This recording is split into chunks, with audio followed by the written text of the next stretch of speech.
Wow.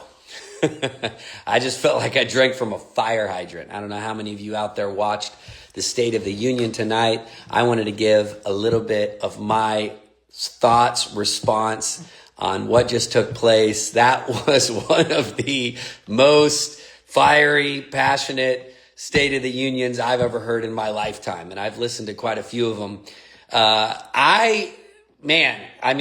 First of all, I was blown away at a lot of the things that were said, a lot of the guests that were there, just highlighting a few of my favorite moments. And then I'll give you just a little bit of the prophetic edge of what I feel. First of all, I think a lot of people are like, come on, man, State of the Union, unity. We need to talk about unity, bring America together. And we just need to be nice and hug everybody. And it's like, bro, these are different days. Like, this is not the era of Bush. You know, this is not the era of even Clinton.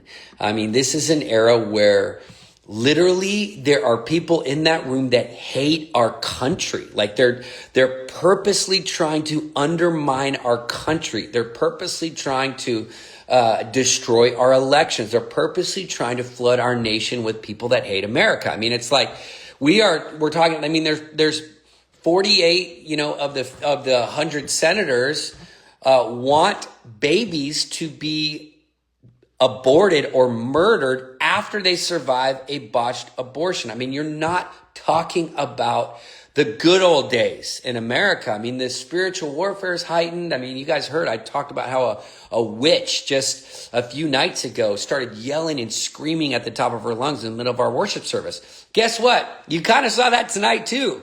You saw the manifestation of between Ilhan Omar and several of the others. I mean, they were screaming and raging. You could see it in their face. I mean, this is literally very obvious, like not even subtle anymore, just complete demonic activity in that room tonight. So, here we see Trump. Of course, I love that he shared about the hockey team that they were there. That was amazing. Probably my favorite moment.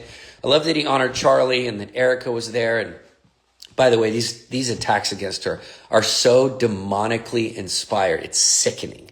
And these are the same kind of people. I mean, obviously Candace has attacked me personally and many others, but you guys got to have discernment. This is just insane. But I love that he honored him. But I also loved, maybe the highlight moment was seeing that helicopter pilot from the Maduro raid who got his legs all blown up. And him standing there at the end, like that to me was like American resilience. Like, I was so inspired. I was sitting there with my 3 sons. I have 3 boys. And they were just sitting there looking at this warrior stand up, on his crutches thing after his whole leg was like blown, and standing there receiving the medal. Like, they were inspired. Like, my sons, ages 7, 11 and 13 were very inspired tonight by the State of the Union. I take that as a win. I don't remember watching it as a 7-year-old and seeing that. So that to me was really, really cool. But I want to just bring this perspective in for Christians, because there's a lot of Christians out there that, come on, can't we just have a nice little thing and hug everybody and bring unity?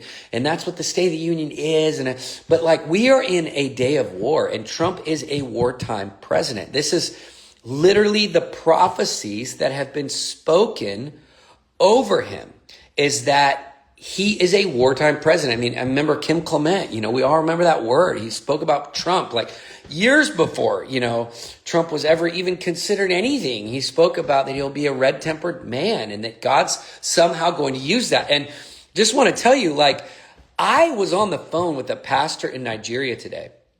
This is crazy. I want you guys to hear this and share this. This gives you a little perspective, because when you're voting and praying for the president of the United States, it's not just for America, it affects the whole world. So I'm talking to this pastor from Nigeria, right? And he's saying, he doesn't know who I support politically, but he says, hey, Sean, listen, I just want to let you know, I know that people say all kinds of things about Trump, but I've been here for 34 years and I've never seen the Muslim extremists so afraid of a president. He's like, they're fleeing northern Nigeria.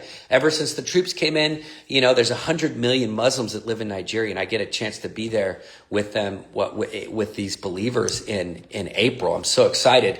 But he was saying, like, people don't understand the effects that the president has even on northern Nigeria. He's like, these Muslim terrorists that have reigned over this region for years are fleeing.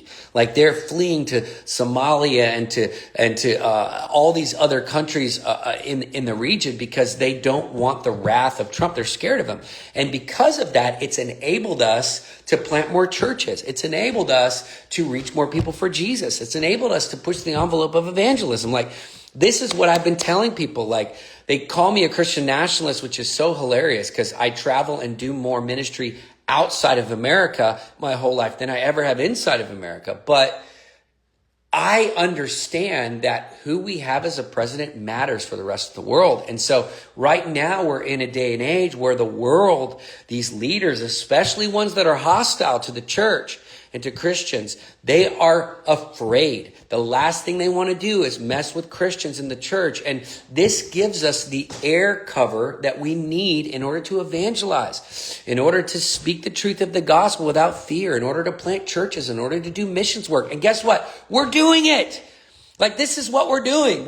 I went to all 50 U.S. capitals. Like, I don't know, more ministers and people that have skin in the game than me and my team. We raised millions of dollars to do this from, a lot of people didn't believe we should do it, and we did it. It was a mandate to take communion, preach the gospel, go to every capital, plead the blood of Jesus, and Trump was elected, and we're so grateful. And now we can take that breakthrough to the nations of the world. So, when I look at tonight and I look at the intensity where he's calling people out by name, and he's actually like calling things as they are, which is the thing we love about him. He wears his heart on his sleeve. I look at that and I'm really grateful. And I know and I'm praying that that is going to translate into all the issues that we're facing right now as a country, including things like the Epstein files and other things that we want that thing blown up for the whole world to see. We want Iran taken out. They've murdered over 45,000 of their own people, and they are close to assuming nuclear weapons to destroy Israel and destroy America. So there are ramifications and positive things that come from a speech like this. It really puts the world on notice to know, okay, shoot, this guy's not playing games. Like, he went after Maduro, took him out.